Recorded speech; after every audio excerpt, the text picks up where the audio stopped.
हाँ जी। तुमने नोटिस नहीं किया मैं आई हूँ? नोटिस तो मैं रोज कर रहा हूँ, अब तुझे नोटिस भेजने वाला हूँ मैं। एक्सक्यूज मी, ऐसे कैसे तुम नोटिस भेज दोगे? मैं सबसे मिलने आई हूँ। हाय सुशील, हाय बाईचुंग, हेलो लवराज जी, हाय अंजू। आप लोग कैसे हो? बढ़िया जी, बहुत आज बढ़िया। तू स्पोर्ट्स वाली बन के आ गई। बिल्कुल, जैसा देश वैसा भेष पाजी। हाय हाय। आफ्टर ऑल मैं भी एक स्पोर्ट्स पर्सन हूँ। वैसे लवराज जी, मेरा एक सवाल था। मुझे ना माउंटेनियरिंग और ट्रैकिंग का बहुत शौक है, तो कितना टाइम लगता है माउंट एवरेस्ट क्लाइंब करने में? माउंट एवरेस्ट क्लाइम करने में ऑलमोस्ट 1.5 मंथ। 1.5 मंथ ना, तो इसको अगर बोल देना कोई ऊपर लंगर लगा हुआ है, 45 मिनट में चढ़ जाएगी। एक माउंटेनरिंग का तुम्हें शौक कोई नहीं है। इनका फ्रिज खराब है, बर्फ लेने जाना है, झूठ बोल रही है। आज क्या झूठ बोलने आई? तुम चुप रहो, मैं कोई झूठ वूठ नहीं बोलने आई। वो क्या है ना सुशील, हम 4-5 लड़कियों ने मिलाकर एक एनजीओ खोला है। एनजीओ नहीं, गिरोह कहते हैं उसको।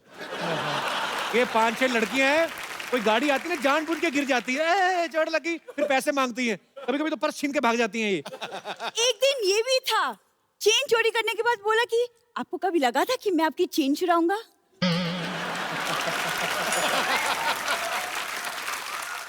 तो शादी की उम्र हो गई, अच्छी अच्छी बातें किया कर कोई। देखो कप्पू, शादी ना बातों से नहीं मुलाकातों से होती है, तुम नहीं समझो।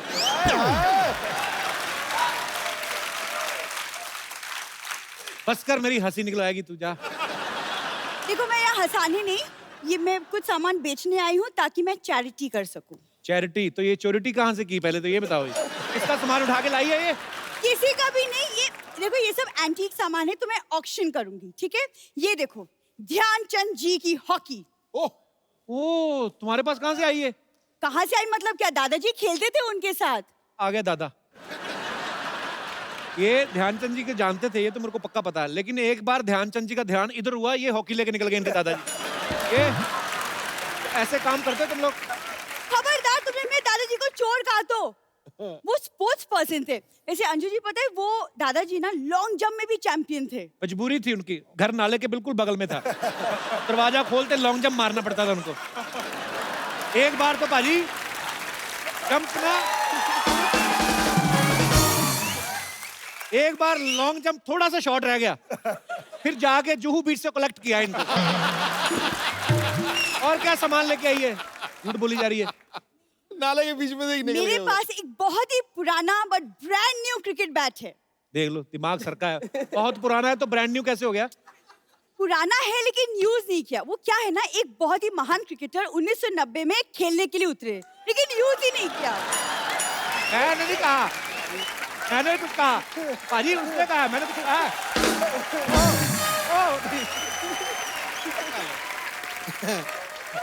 कैसी बातें कर रही है तू सरला? बिल्कुल तुम्हारी जैसी। देखा, और तुम क्या सवाल करते हैं? मुझे भी सवाल आता है, मुझे भी सवाल पूछना। हटो। सुशील जी, आप लोग पहलवान लोग इतने बादाम खाते हो, इतने बादाम खाते हो, पिंपल्स नहीं होते आप लोग को? ना, कैसे? हमें तो मेहनत बहुत भी तो पिंपल्स करते हैं ना, हो फिर जाते हैं। पचाते हैं ना उनको। ये नहीं कि खा के लेट जाते हैं। आके लेटना नहीं होता। पिंपल उसी को तो होंगे जो खा के लेट जाएगा। नहीं, ये तो इसने बहाने से पूछा कि आप इतने बादाम खाते हो तो 2-4 जेब में भी होंगे, सो लेट्स ईट टुगेदर। ये बहाने से बात शुरू करती है। एक्सक्यूज मी, हमारे यहाँ बादामों की कमी नहीं है, हम तो खुद जेब में लेके घूमते हैं बादाम। अच्छा, फिर एक बात है, इनके दादाजी ने बहुत स्ट्रगल किया है। 4 बादाम और 2 अखरोट लेके मुंबई आए थे। आज देखो उनकी अपनी मूंगफली है। सवाल पूछो अपने, जो सवाल पूछने आई हो। सुशील जी, आप लोग पहलवान लोग इतनी लेट शादी क्यों करते हैं? नहीं, पहले करते थे, आजकल के पहलवान तो जल्दी कर लेते हैं। इसका आपकी शादी से कोई लेना देना नहीं है। इसका बेसिकली बारात में पैसे लूटने का काम है। उस हिसाब से पूछ रही थी ये। उसके लिए तो फिर 1-2 न्योते मेरे आए हुए हैं शादियों के। अभी हरियाणा में बड़े बड़े पहलवानों की शादी है, तो वहाँ चलते हैं। अच्छा लगता है तुम्हें? इतनी खूबसूरत दिखने वाली लड़की हो क्या और दूल्हा बात- घोड़ी पे बैठा होता तो कहती हट जाओ पीछे, इधर आ रुपया। ऐसे काम करती, अच्छी लगती लड़की। कपू, तो क्या ये 10,000 की ड्रेस पैसे लूट के बनवाई है मैंने? 10,000 की तो उसने बनवाई ना, जिसकी है। तूने तो 100 रुपए भाड़े पे लाई है। जिस आदमी से खुद चाय नहीं बनती, वो मेरी बात तो बनने नहीं देगा। वैसे बाईचुंग, मुझे ना एक्चुअली एक रियलिटी शो ऑफर हुआ है, जिसके लिए I need a dancing partner and you have experience. तो क्या आप मेरे पार्टनर बनेंगे? एक समय था वो मैं रिटायर कर चुका हूँ, जैसे फुटबॉल एक समय खेलता था वो भी रिटायर कर चुका हूँ। अब सुशील जी आपकी बारी। अब तो आपकी बारी। असली नाच तो अब होगा। नहीं, मेरी डांसिंग पार्टनर। नहीं, मैं डांस है ना, मैं कोई परेशान करेगा ना तेरे को, वो मैं बाहर दिखाऊंगा डांस, फिर उसको वो डांस में दिखा दूंगा। कपिल जी अब नहीं, पर ये मेरे को बोल रही थी सुशील को तो मैं ऐसा अपना इम्प्रेस करूंगी ना, मेरा बॉयफ्रेंड बन जाएगा, ऐसे बोल रही थी आपके आने मेरी से शादी भी हो चुकी है और 2 बच्चे भी हैं, और मुझे कोई उनको भी problem नहीं है। उनको भी पहलवान बनाना है ये मेरी